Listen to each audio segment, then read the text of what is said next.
I want to talk to you today about why creating identity-based goals is absolutely the way to win at weight loss. And this might be an approach that you have never considered before. And that's a really good thing, because if you're here, I'm imagining you still haven't succeeded at your goals yet. So I want to make sure that we absolutely change that for you today.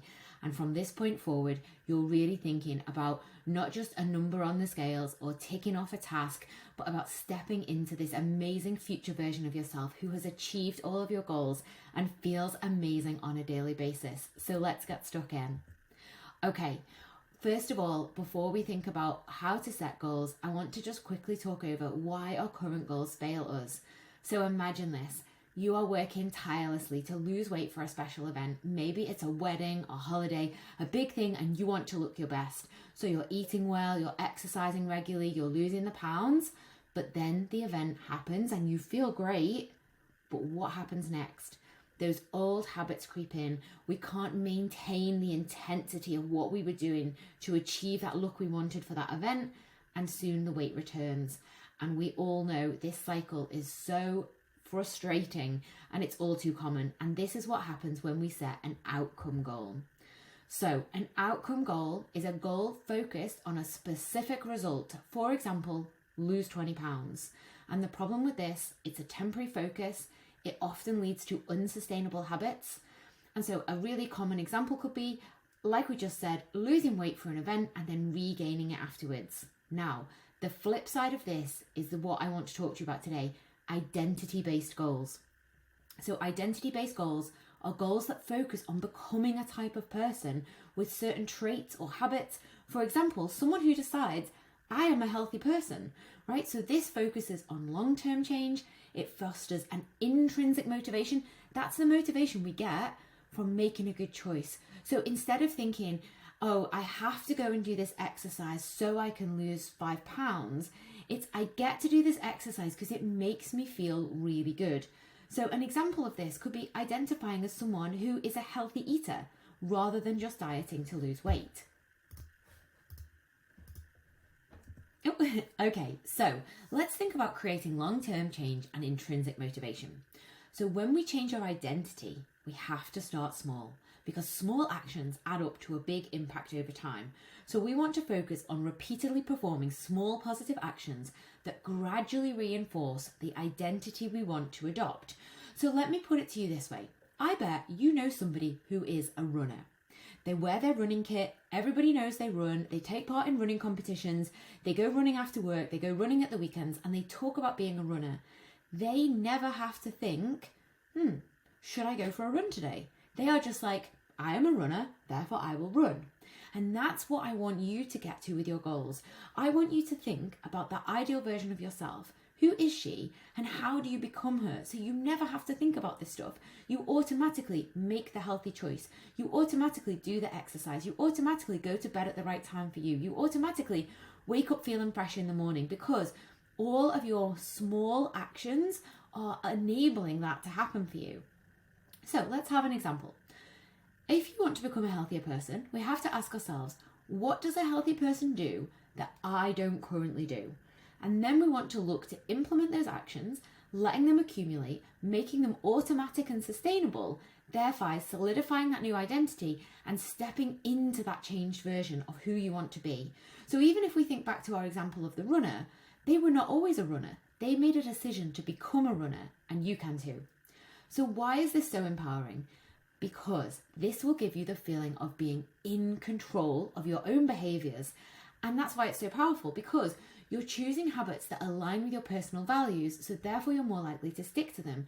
So instead of thinking like, oh, I really wish I could build a consistent gym habit, or I really wish I'd gone out for that walk, or I really wish I chose that option in the restaurant instead of what I did choose, you won't have those conversations with yourself anymore, because you're going to ask yourself, what would the future version of me do? And you're going to act in accordance with that person. And it's going to take time to build, as we keep saying, beginner's mindset. At first you might think, oh, my ideal self would not have done that. That's building awareness, that's okay. So we want to build 3 key skills: competence, relatedness, and staying power. So competence in terms of building our skills and gaining confidence in our ability to make the right choice. So those little small successes that build confidence and encourage further positive actions. So we always want to make them small enough to win, but stretching enough to change. Then relatedness, right? So we want to feel connected to others who support you and share your goals. So this could be through community, friends, family who encourage your new identity. That's going to really help you build that sense. So again, we use our friend, the runner. They're in a running group. They have running friends, and that might be separate to their social life. It might be separate to their family and partners, but they have that community they feel connected to. They feel a part of something bigger than themselves. And I want you to think about, who are you going to surround yourself with that makes you feel like that as well? It could be an online community. It could be in person. It could be your existing friends. But let's think about, how do we make you part of something bigger that aligns with your goals as well? And then staying power. So, that dreaded question, how will I stick to my diet? How will I stick to my habits? Well, when you feel in control and competent and connected, you're so much more likely to maintain your new habits, because one, you're a part of something bigger than you, and you're also thinking about that future version of yourself who's always changing, right? So we're always wanting to take those steps to step into that version of ourselves and maintain that version of ourselves. So let's get down to it. How do we work this out? Well, number one, we need to identify our desired identity. So we want to think about, who do you want to become? Now, there is a mini lesson on this as well with a worksheet that you can use. So I want you to really go through that lesson and think about the real ideal version of you, who is confident, inspired, holds her head high, wears anything in her wardrobe, or anything that you want to think about. So you want to think, what time does she get up? What does she eat? How often does she exercise? What does she say to herself about how she looks? And go into as much detail as possible. You can even give her a new name if you want to. And then what you're going to do next, once you've done that exercise, so remember to head over to the mini lesson to get more details on that. You're going to look at your ideal self, and then you're going to write down what your current self looks like. So again, we can use this example. Maybe your ideal self wakes up at 6:30 and spends 5 minutes gratitude journaling before heading out for an early walk. Your current self is snoozing the alarm, waking up late, you're in a rush and forgetting to pick your lunch up out of the fridge. Right, okay, we don't want that for you. We want you to be the most optimum version of yourself who actually thinks, yeah, do you know what? I feel really good about this. So maybe your ideal self goes to the gym 3 times a week, catches up with friends, feels energized, not overwhelmed. But maybe your current self is saying, I need to book a class every single day this week, but then I've missed the 3rd one. Well, there's no point now. I might as well give up until next week, right? We do not want that for you.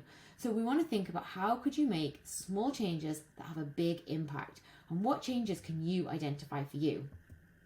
So remember, we need to create this as a mindset shift. Every action is a vote for the type of person you want to become.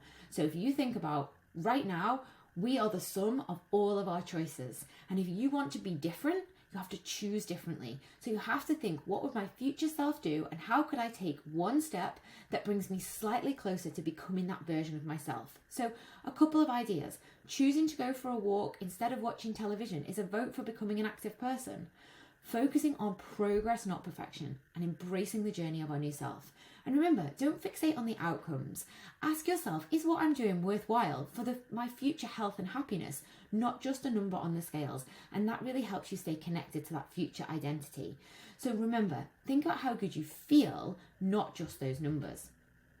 So in real life, this might look like starting the day with a healthy breakfast and a short walk, eating a nutritious lunch and taking a few moments to reflect on your identity goals.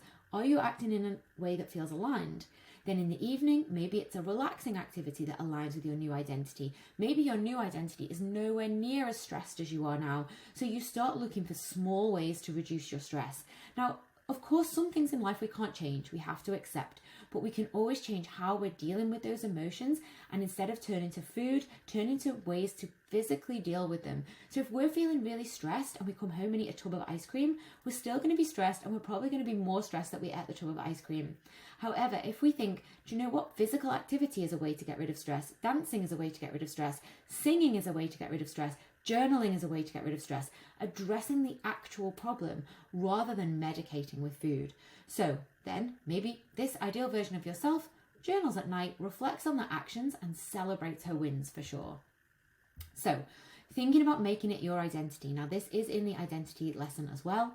I want you to think about the version of you who has achieved the outcome that you want. So you can read through that example and then make it your identity. Create these phrases for yourself. And like I said, this is all in the mini lesson as well. So I want you to come up with a label for yourself and tell it to yourself every single day. What do you want to be? So just like our runner friend, I am a runner. That is my identity, not myself, but that's what the runner would say. I want you to think, what is your identity? And it could be, I am confident, I am proud, I can do anything. Or perhaps it's something like, I am a person who makes healthy choices. I am a person who puts myself first. I am a person who, insert your own, okay? I can't wait to hear how you get on with this one.